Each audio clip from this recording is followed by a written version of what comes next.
So what was the very first thing you did when you went into work today? So today, the first thing I did actually was check my email. I had shot our CFO some questions about further questions about the data that I had captured for him, the missing data that he had asked for, to see if he had responded, and if so, what the next step in that process might be. He hadn't responded yet, so I sent him a follow-up email, just again checking in and asking him if he wouldn't mind stopping by my desk or giving me a time that he would be in his office so I could come in and talk to him about it. So what did you do after that? Well, after that, I decided to take a little bit of a look into the data that I had collected for him, just to sort of familiarize myself with it in case he had any questions or any further requests for the things that I would do with the data. And I'm actually very glad I did. I noticed some irregularities in the data set that eventually would have led to probably even more questions from him if I hadn't noticed it. What kind of irregularities did you find? So the first indicator that there were some irregular data points were the sheer number of data points that I was getting ready to pull for him. In total, there are two data sets, both reflecting the same data, just for separate times.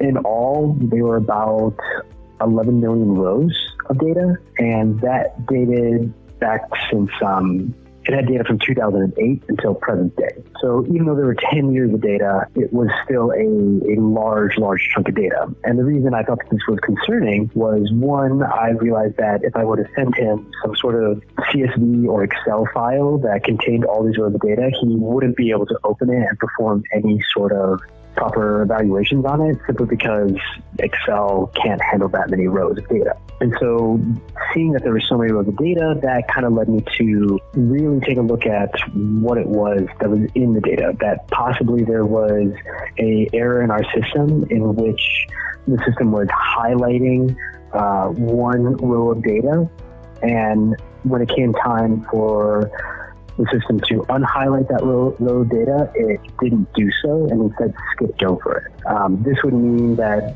there were rows of data in there that shouldn't be in there. So what was your next step in figuring out what to do with all this data that actually isn't good data? Well, my next step was to see if there was any other way that I could further filter out the data set that I had, to try to break it down even further to make it a more manageable spreadsheet size.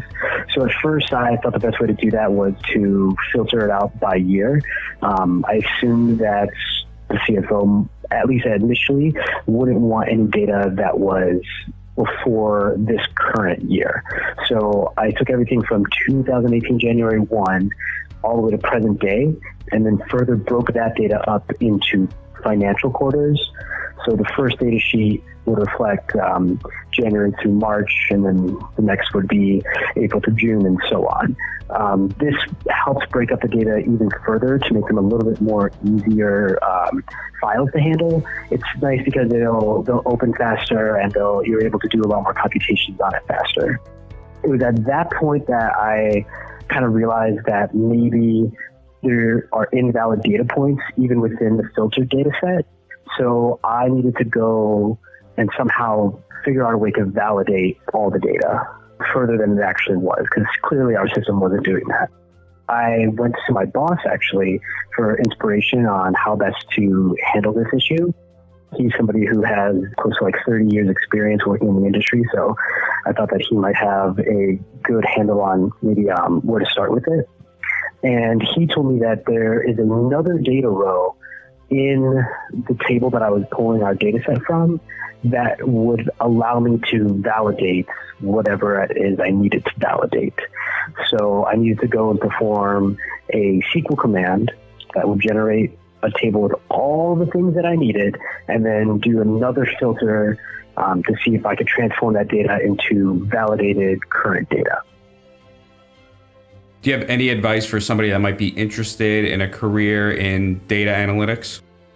I would say the first thing that they should learn to do is learn a programming language. Become familiar with some sort of programming language, whether it be something traditional like C++, or something that uses even analytics more heavy, which would be great, something like Python or R. Being able to use tools like that to help accomplish an everyday task is widely useful. And the cool thing about it is if you're able to learn that skill, that one particular language, it can be easier then to learn some other languages, and that can help grow and give you different paths in your career, whether you want to take them or not. Are there any other skills you think someone should have if they wanted a career like yours?